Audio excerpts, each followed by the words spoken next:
दोस्तों नमस्कार। मौजूदा वक्त में जो महामारी हमारे देश में इतनी बड़ी रूप में फैली हुई है, तो ये तो हम लोग मिल करके सामना कर ही रहे हैं और ऐसे में सोशल डिस्टेंस को बनाए रखना और सोशल डिस्टेंस का पालन करना ये हम लोगों की एक बड़ी जिम्मेदारी है। लेकिन साथ-साथ दूसरी ओर जो हमारे बिहार के लोग जो अलग-अलग राज्यों में आज फँसे हुए हैं, उन लोगों के लिए इस महामारी के साथ-साथ एक भूख और भय का माहौल दिन-ब-दिन बढ़ता जा रहा है। ऐसे में सवाल ये है कि आखिर जो हमारे देश के अलग-अलग राज्यों में हमारे बिहार के लोग जो फँसे हुए हैं, उन लोगों के लिए दिन-ब-दिन जो ये भुखमरी की समस्या, भय का माहौल बढ़ता जा रहा है, आखिर अ, इस समस्या का क्या निदान निकाला जाए? हमारी बिहार बिहार सरकार से कई बड़े-बड़े लोगों ने भी अपील किया है, लेकिन इसके बावजूद जो हमारी बिहार गवर्नमेंट है, इन लोगों के ऊपर कोई अभी तक डिसीजन वो नहीं लिए हैं। ये बेहद ही चिंताजनक विषय है। गुड़गांव में जो घटना घटी कुछ दिनों पहले, वो आप लोगों को पता ही होगा कि किस तरीके से वहाँ के बिहार के फंसे हुए वहाँ जो कुछ लोग थे, उन लोगों में से एक परिवार के सदस्य ने पहले तो वो कोशिश की है कि अपने घर के कीमती सामान को बेच करके अपने परिवार की ज़रूरतों को पूरा करें और अपनी जिम्मेदारी को निभाएं। पहले तो मोबाइल बेचे और इस तरह से जो भी कीमती सामान उनको लगा, तो धीरे-धीरे वो बेचे और जब उनको बाद में लगने लगा कि वो अपने परिवार की ज़िम्मेदारियों को नहीं निभा पा रहे हैं, वो अपनी बच्चों की ज़रूरतों को नहीं पूरा कर पा रहे हैं, तो लास्ट में जाके उन्होंने सुसाइड कर लिया। तो ऐसे में सवाल ये है कि ये जो सुसाइड का दर है, ये दिन-ब-दिन बढ़ता जा रहा है। जो भी हमारे बिहार से बाहर लोग फँसे हुए हैं, तो ये आखिर कब तक चलता रहेगा? और ऐसे में सवाल ये भी है कि जो एक भूख और एक डर के माहौल के साथ इस महामारी का सामना आखिर कैसे किया जाए?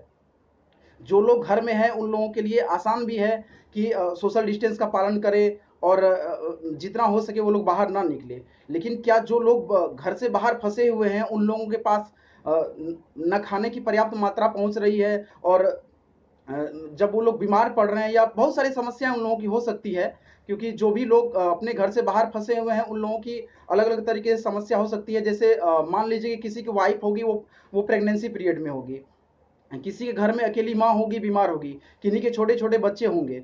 तो ऐसे में सवाल ये है कि वो लोग अपने परिवार में जो इतनी बड़ी समस्या चल रही है, आखिर वो उसको उसका समाधान वो कैसे करें और इन सब चीज़ों की जिम्मेदारी किसकी है? क्योंकि इस जिम्मेदारी से जो हमारी गवर्नमेंट भाग नहीं सकती है। और मैं मानता हूं कि हमारे बिहार सरकार को जितना जल्द हो सके इस पे एक कड़ा एक्शन लेना चाहिए। आज यूपी गवर्नमेंट के द्वारा आज भी ये अनाउंस किया गया है कि जो यूपी से बाहर फंसे हुए लोग हैं उन लोगों को जितना जल्द हो सके वो वापस बुलाने की एक पहल कर रहे हैं और लगातार वो बुलाए भी हैं। तो ये अपने आप में एक सराहनीय कदम है और इस तरह से यूपी नहीं है, इस तरह से बहुत सारे एग्जाम्पल हैं। मैं आपको कुछ एग्जाम्पल बताना चाह रहा हूँ कि ये कुछ स्टेट हैं जो स्टेट अपने राज्य के लोगों को लगातार प्रयासरत है कि कैसे जो लोग बाहर फंसे हुए हैं उन लोगों को अपने राज्य वापस लाएं। जैसे कुछ एग्जाम्पल के लिए देख लीजिए, छत्तीसगढ़ हो गया, यूपी, गुजरात, उत्तराखंड, राजस्थान, उड़ीसा, कर्नाटक, इट्सेट्रा। इस तरह से बहुत सारे राज्य हैं। मैं तो बस कुछ राज्यों का एग्जाम्पल दे रहा हूं कि ये वो राज्य हैं जो यहाँ के राज्य के सीएम अपनी जिम्मेदारी को समझते हुए जो वहाँ के लोग अलग अलग राज्यों में इस लॉकडाउन के दौरान फंसे फंसे हुए हैं उन लोगों को लाने की कोशिश कर रहे हैं। अगर आज से ही उड़ीसा में एक पंजीकरण पोर्टल को ओपन किया गया है, जहाँ पे उड़ीसा उड़ीसा में अलग अलग पंचायत में जो लोग अलग अलग राज्यों में फंसे हुए हैं वो लोग वहां जाएंगे, उन लोगों का एक पंजीकरण होगा और उन सभी लोगों के लिए अलग एक क्वारंटीन सेंटर बनाया जाएगा और उन लोगों को कम से कम 14 डेज क्वारंटीन में रखा जाएगा। तो ये पहल अपने आप में एक बड़ी कदम है। तो ऐसे में सवाल ये है कि जब एक के बाद एक बहुत सारी स्टेट अपने लोगों को अलग अलग राज्यों से वापस लाने के लिए एक के बाद एक कई पहल कर रही है, तो ऐसे में हमारी बिहार सरकार आखिर कोई पहल क्यों नहीं कर रही है? आखिर ऐसे में लोकतंत्र के द्वारा बनाई गई सरकार का क्या मतलब है? क्योंकि कहा तो यही जाता है कि लोकतंत्र के द्वारा जो सरकार बनती है, तो कहा ये जाता है कि वहाँ जनता के हितों की और जनता के मुद्दों की बात की जाएगी। लेकिन जहाँ एक और इतनी बड़ी महामारी हमारे देश में फैल चुकी है और ऐसे महामारी में जो लोग अपने घर से दूर 2 वक्त की रोजी रोटी के लिए गए थे, उन उन लोगों की आज सुरक्षा के लिए जो हमारी बिहार सरकार है कोई पहल नहीं कर पा रही है, ये अपने आप में बहुत चिंताजनक विषय है। मैं मानता हूं कि बिहार गवर्नमेंट के द्वारा एक के बाद एक कई स्कीम भी लॉन्च किया गया है कि जो लोग जहां फंसे हुए हैं उन लोगों के लिए सहायता राशि कैसे पहुंचे उनकी वो व्यवस्था किए हैं। डिजिटल माध्यम से फॉर्म वो फिल करवा रहे हैं और वो कोशिश कर रहे हैं कि जो लोग बिहार से बाहर फंसे हुए हैं उन लोगों के पास पैसा उनके बैंक अकाउंट में पहुंच सके, ताकि उन लोगों को वहां पे रहने में या खाने पीने में कोई समस्या ना हो। लेकिन दूसरी ओर एक गंभीर सवाल ये है कि जिस डिजिटल तरीके से आप सबके अकाउंट में पैसे भेजने की पहल कर रहे हैं, या जो हमारे गरीब लोग हैं उन लोगों में शिक्षा का दर क्या है, और जिस डिजिटल माध्यम से आज आप सबसे फॉर्म फिल करवा रहे हैं और फॉर्म फिल करवाने के बाद उन लोगों के अकाउंट में आप पैसे भेजेंगे, तो इस फॉर्म को फिल करने के लिए कितने लोग कैपेबल हैं, ये अपने आप में एक गंभीर सवाल है। क्योंकि आपकी पहल है, आप पहल कर रहे हैं, बिल्कुल पहल कर रहे हैं, लेकिन दूसरी ओर ये है कि उस पहल का जो फायदा है, जो लोग रियली लाचार हैं, जिन लोगों को रियली में बहुत सारी मजबूरी है, वो लोग क्या उस फायदा का उपयोग कर पा रहे हैं? क्या क्या वो लोग अपने उस फॉर्म को फिल कर पा रहे हैं? ये एक बहुत बड़ी समस्या है, क्योंकि बहुत सारे हमारे जो डेली वेजेस वर्कर हैं, जो बहुत सारे हमारे गरीब लोग हैं, उन लोगों को फॉर्म भरने में बहुत सारी दिक्कतों का सामना करना पड़ रहा है, क्योंकि वो लोग उतने एजुकेटेड नहीं है।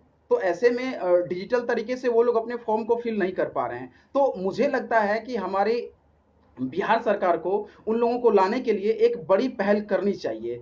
अगर राजस्थान के, अगर सिर्फ एक राज्य की मैं बात करूं, अगर मैं राजस्थान के गवर्नमेंट डाटा की अगर बात करूं, तो राजस्थान से ही, सिर्फ राजस्थान से अभी तक 18,000 लोगों को अपने अपने राज्य वापस लाया गया है। और अलग अलग राज्य के जो सीएम है, उन्होंने कोशिश करके राजस्थान से अपने लोगों को अपने यहाँ वापस बुलाया है। उसमें 18,000 लोग सिर्फ राजस्थान से ही हैं। और राजस्थान में कुछ इस तरीके से है जैसे यूपी और उत्तराखंड मिला करके 12,500 लोगों को अभी तक सिर्फ राजस्थान से वापस लाया गया है। और आप समझ सकते हैं कि इस तरीके से कई और राज्यों से भी बहुत सारे लोगों को लाया गया होगा। उसी तरीके से मध्य प्रदेश ने भी अभी तक अपने 2800 लोगों को सिर्फ राजस्थान से वो अपने यहाँ वापस ला चुके हैं। और गुजरात भी हैं, इस तरह से दादरा एंड नगर हवेली भी हैं। कुल मिला के सिर्फ राजस्थान से अपने लोगों को वापस लाने के लिए 5 स्टेट एंड केंद्र शासित प्रदेश हैं, जो अपने लोगों को अलग अलग राज्यों से वापस लाने की लगातार कोशिश कर रहे हैं। दूसरी ओर अगर मैं कर्नाटक की बात करूं, तो कर्नाटक अभी तक, सिर्फ अगर मैं बात करूं किसी एक राज्य की डाटा की, तो जो कर्नाटक गवर्नमेंट है वो महाराष्ट्र से, सिर्फ महाराष्ट्र से अभी तक उन्होंने लगभग 2500 मजदूर को वो अपने घर वापस ला चुके हैं। तो ऐसे में मैं अपने बिहार गवर्नमेंट से बार बार यही गुजारिश करना चाहता हूं कि प्लीज, मैं हाथ जोड़ के आपसे विनती करता हूं कि जो लोग बाहर से, बिहार से बाहर फंसे हुए हैं, उन लोगों के पास एक के बाद एक कई समस्याएं आ रही है। स्थिति आज ये है कि बहुत सारे लोग ऐसे भी हैं अलग अलग राज्यों में फंसे हुए, या मेरे नियर में भी मैं कुछ लोगों को कुछ लोगों ने बताया है, कुछ लोगों को मैंने जाना भी, कि छोटे छोटे बच्चे हैं, उन लोगों को खाने की जो पर्याप्त मात्रा है उपलब्ध नहीं हो पा रही है, या वो लोग पूरा नहीं कर पा रहे हैं। ऐसे दौर में हर गवर्नमेंट अपनी ओर से पूरी कोशिश कर रही है कि जितनी हो सके लोगों की समस्या को कम किया जा सके, लेकिन वो सफिशिएंट नहीं है। तो ऐसे में जब तक वो लोग अपने घर को नहीं पहुंचेंगे, तो उन लोगों के अंदर जो एक भय का माहौल बना हुआ है और एक भूख का माहौल बना हुआ है, वो आखिर कैसे खत्म होगा? और जो इस तरीके से एक भूख का माहौल और एक भय का माहौल लगातार गरीब लोगों के बीच बना हुआ है, ये खत्म कैसे किया जाएगा? मैं मानता हूं कि सोशल डिस्टेंस को बनाए रखना बहुत इंपॉर्टेंट है। मैं भी इसका पूर्ण समर्थन करता हूं कि हमारे पास सोशल डिस्टेंस को बनाए रखना बहुत इंपॉर्टेंट है, और ये हमारे लिए एक बड़ा वेपन है कि हम इस महामारी से सोशल डिस्टेंस को बना करके लड़ सकते हैं। लेकिन क्या इस भूख और भय के साथ इसे बनाए रखा जा सकता है? मुझे नहीं लगता है कि इसे काफी हद तक बनाए रखा जा सकता। अगर बनाए रखा जा सकता, तो जो हमारे गरीब लोग अलग अलग राज्यों में फंसे हुए हैं, वो लोग जो दिन ब दिन सुसाइड कर रहे हैं, दिन ब दिन आत्महत्या कर रहे हैं, अपनी परिवार की जरूरतों को नहीं पूरा कर पा रहे हैं, तो वो लोग आज इस तरीके से भय से सुसाइड नहीं करते। तो मैं अपने बिहार गवर्नमेंट से बार-बार यही अपील करना चाहता हूँ कि प्लीज़ जितना जल्द हो सके जो भी हमारे बिहार के लोग अलग-अलग राज्यों में फँसे हुए हैं, उन लोगों के लिए आप एक बड़ी पहल कीजिए और प्लीज़ उन लोगों को वापस बुलाइए। मैं मानता हूँ कि ऐसे में ये हो सकता है कि जो भी अलग-अलग राज्य के लोग होंगे, जब उन्हें अपने-अपने राज्य वापस लाया जाएगा, तो जिस गाँव के वो लोग होंगे, जिस पंचायत के वो लोग होंगे, वहाँ पे उन लोगों के जाने के बाद कोरोना वायरस जैसे महामारी फैलने की संभावना हो सकती है। तो वहीं दूसरी ओर आपके पास तो बहुत सारे स्पेस अवेलेबल हैं, स्कूल हैं, कॉलेज हैं, बहुत सारे खाली स्पेस हैं, जहाँ पे आप क्वारंटीन सेंटर बन के जितना दिन हो सके आप उन लोगों को वहाँ पे रख सकते हैं। और ऐसे में ये भी होगा कि अगर आप जब क्वारंटीन सेंटर में उन लोगों को रखेंगे, चाहे 14 डेज हो या 20 डेज हो, जितना दिन लगे कि डॉक्टर की सलाह पे कि लोगों को इतना दिन रखना चाहिए, तो उतना दिन उन लोगों को रखा जाए। ऐसे में ये होगा कि कम एटलीस्ट उन लोगों में जो एक भूख और भय का माहौल है, वो तो कम हो पाएगा। अगर वो लोग क्वारंटीन सेंटर में रहेंगे तो कम से कम उन लोगों को 2 वक़्त का खाना तो नसीब होगा। और ये भी तो होगा कि जो एक भय का माहौल है उन लोगों में धीरे-धीरे कम होगा। तो उससे लोग जो आज सुसाइड करने पे मजबूर हैं, वो संख्या कम हो सकती है। तो मैं अपने बिहार गवर्नमेंट से बार-बार यही अपील करता हूँ कि प्लीज़ जितना हो सके आप एक पहल करिए। भले आप जो अलग-अलग राज्यों में फँसे हुए हमारे बिहार के लोग हैं, उनको आप वापस लाइए और क्वारंटीन सेंटर में रखिए। ये बहुत इम्पोर्टेंट है, क्योंकि जो लोग अगर जिस पंचायत में जाएँगे तो अलग-अलग राज्यों से आएँगे, तो उसमें महामारी की संभावना बन सकती है। तो इस चीज़ को हम लोग डिनाई नहीं कर सकते हैं कि महामारी की संभावना नहीं हो सकती है। लेकिन आप क्वारंटीन सेंटर बना करके अगर उन लोगों को जल्द से जल्द वापस नहीं लाएँगे, तो ऐसे में जो सुसाइड करने वालों की संख्या है, वो दिन-ब-दिन बढ़ते जाएगी और एक बड़ी तादाद हो सकती है। और दूसरी बात ये भी है कि मैं अगर किसी भी गरीब लोगों की अगर मैं बातें कर रहा हूँ, या जो भी लोग आज भूख का और एक भय का सामना कर रहे हैं, तो उन लोगों की अगर मैं बातें कर रहा हूँ, तो मैं सिर्फ बातें कर रहा हूँ, उन लोगों की प्रॉब्लम की सिर्फ मैं व्याख्या कर रहा हूँ। लेकिन जो रियल सिचुएशन है, जो रियल प्रॉब्लम है, वो लोग फेस कर रहे हैं, और मैं अपने शब्दों से ही उनकी पूरी व्याख्या नहीं कर सकता हूँ, क्योंकि जो जिस दर्द से गुजरता है, उनसे बेहतर उस दर्द को कोई और महसूस नहीं कर सकता है। तो ऐसे में मैं बार-बार अपील करता हूँ अपने बिहार गवर्नमेंट से कि प्लीज़ जितना जल्द हो सके आप जैसे भी हो, आपके यहाँ बहुत सारा स्पेस अवेलेबल है, आप क्वारंटीन सेंटर बना करके अलग-अलग राज्यों से अपने लोगों को वापस ला सकते हैं। और दूसरी ओर ये भी तो है कि अलग-अलग राज्य कोशिश भी तो कर रही है। यूपी गवर्नमेंट तो आज भी वो घोषणा किए हैं कि जो भी लोग हमारे लोग अलग-अलग राज्यों में फँसे हुए हैं, उन लोगों को जितना जल्द हो सके हम वापस लाएँगे। तो ऐसे में जो एक विश्वास बनता है लोगों के दिल में, वो अपने आप में बहुत ही मायने रखता है मेरे अकॉर्डिंग। और दूसरी ओर उड़ीसा गवर्नमेंट भी देख लीजिए किस तरीके से कितनी अच्छी वो पहल किए हैं, किस तरीके से वो एक ऑनलाइन पोर्टल जारी किए हैं, जहाँ पे जो भी लोग अलग-अलग राज्यों से आएँगे, उनके लिए रजिस्ट्रेशन की व्यवस्था की गई है, और उनके लिए हर पंचायत में अलग-अलग जगहों में क्वारंटीन सेंटर बनाया जा रहा है। और उस क्वारंटीन सेंटर में जो भी बाहर से लोग आएँगे उनको क्वारंटीन करके रखा जाएगा, और 2 वक़्त का खाना कम से कम उन लोगों को तो पर्याप्त मात्रा में ज़रूर उपलब्ध हो पाएगी।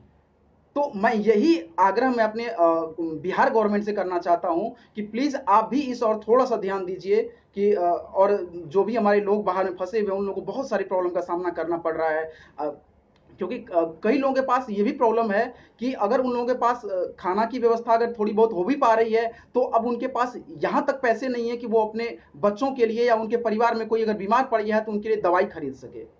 तो ऐसे में सवाल ये है कि ये आखिर कब तक चलता रहेगा? लॉकडाउन तो इम्पोर्टेंट है, क्योंकि लॉकडाउन अगर नहीं किया जाएगा तो हमारी स्थिति बहुत ही ज़्यादा खराब हो सकती है।